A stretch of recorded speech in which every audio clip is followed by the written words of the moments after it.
Today we're going to be talking about pre-Columbian stirrup vessels. And here's our brief little history lesson.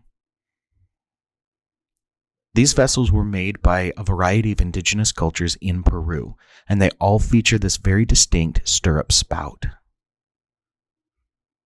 They were made in the highlands of Peru, which are the desert, and so they were created because they don't allow evaporation to occur from the liquids that are stored within these vessels. They take a variety of sculpted forms.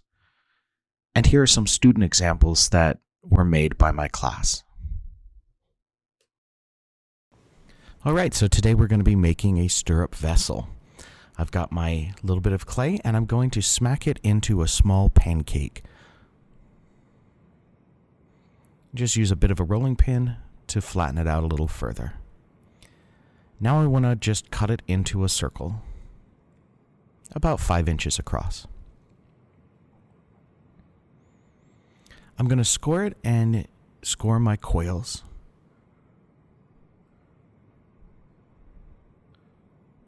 My first coil I'm just going to put directly on top. And as I pinch it into place and smooth it into place, I want to flare it out just a little bit.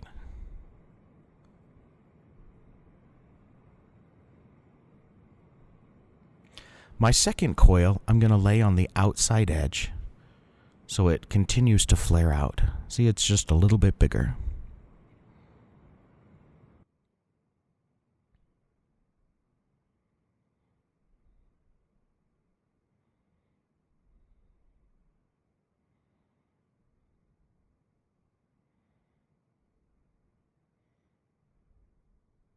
My remaining coils I'm going to lay on the inside edge so it starts to close itself off. So you can see now that this coil is starting to get a little bit smaller, and I stitch that into place. And as I do that, I'm also going to pinch it so that it starts to fold in on itself. So it starts to close the shape off.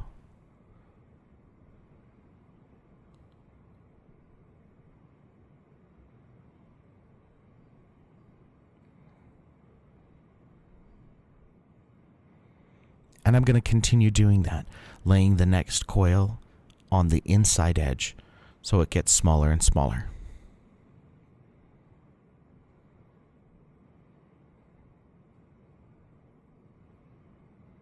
For as long as possible, we do want to smooth out on the inside. Eventually, you're not going to be able to smooth out on the inside, but for as long as possible, you do want to do that.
I use the paddle just to even things out and to make sure that the base starts to flare out. It's not losing its shape due to the weight of the clay that I've been putting on top of it.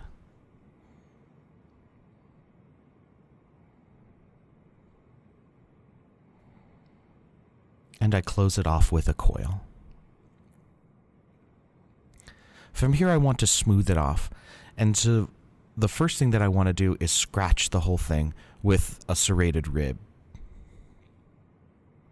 Then I give it a light mist and use a blue rib to smooth it out.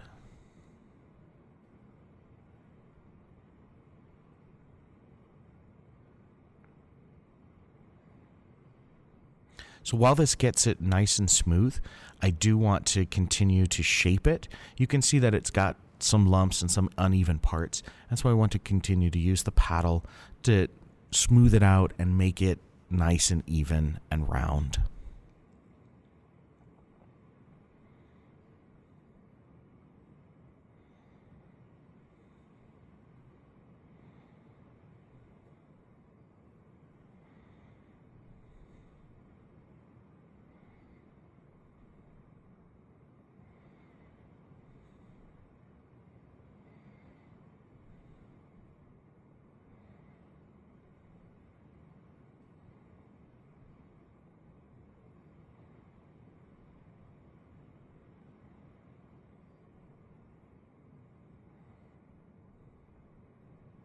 If there's any low spots, I'm going to go in and add just a little bit more clay there to help even it out.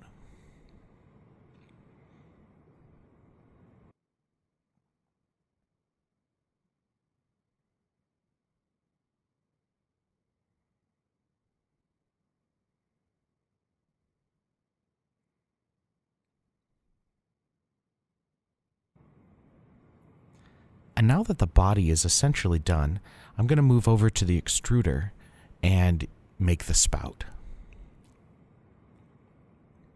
So I have different shapes that I can use to make different hollow tubes. In this example, I'm going to be using the square. Here's the extruder tool. I need this insert. That's the important part. That's what's going to make the tube hollow. And then I need the exterior and then that inset. So that exterior shape I'm going to place inside the end. Take off that last screw and put on the interior shape and then reapply the screw.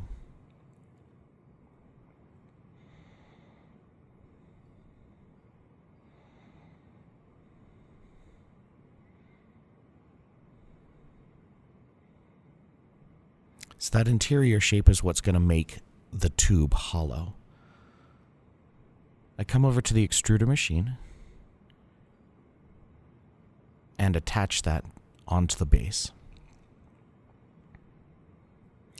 I want to make sure that the insert hasn't moved at all. Now I want to use some bagged clay. This has a stretchiness that the recycled clay just does not have. So I'm going to be using this to create my tube. I need to take chunks of clay and just pinch it so that it'll fit into the chamber.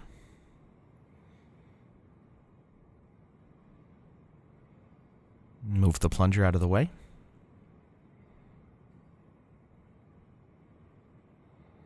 And gently insert the clay. Again, I don't want to just throw it in there because I don't want to move that insert inside. It needs to stay in the middle.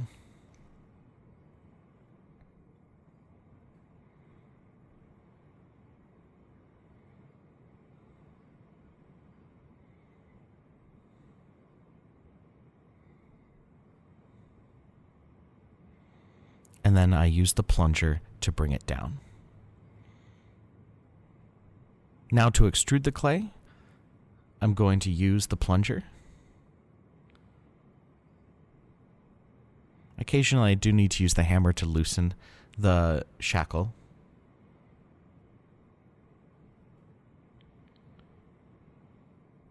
And you can see it starts to emerge from the bottom.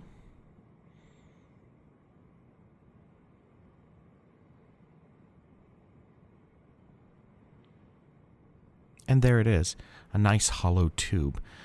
Now I'm going to gently cut this off. We need to be very careful with this so as to not squish it.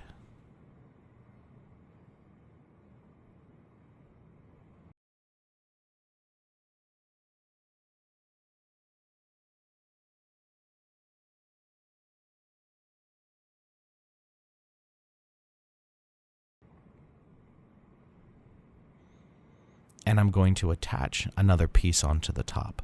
and cut a hole there.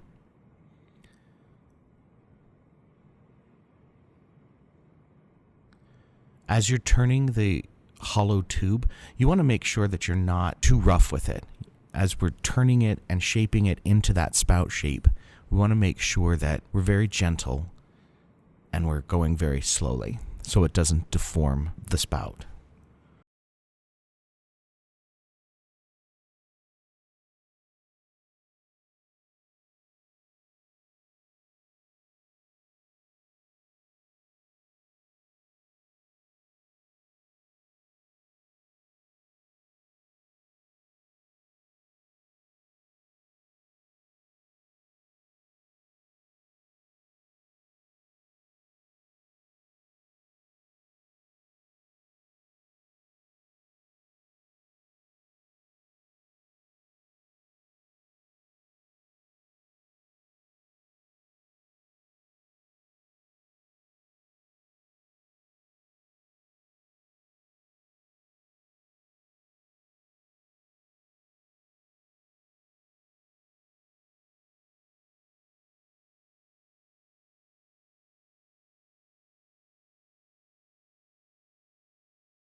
Now, traditionally, the spouts would be attached at the top or the side like this.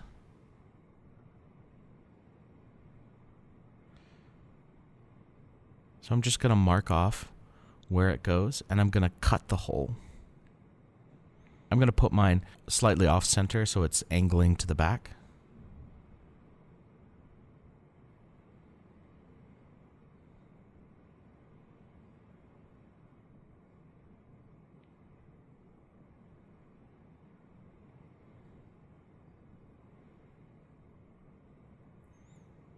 I'm going to have some extra clay also to help attach this. First, I'm going to score it and stitch it into place.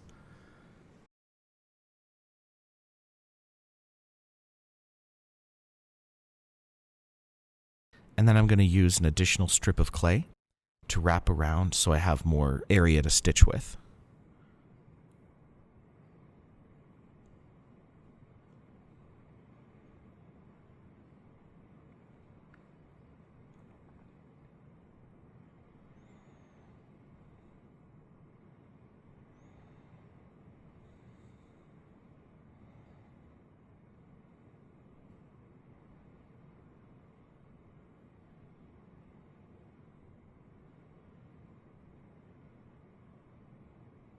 And so here's the finished basic form. From here, I can take the form and sculpt it now into an object, which is what the indigenous peoples of Peru often did. Now, this is going to take some time, and so I do it off camera, but I wanted to turn mine into a Pikachu head, and so I did. I sculpted it out to make a little Pikachu head. And there's my finished stirrup vessel.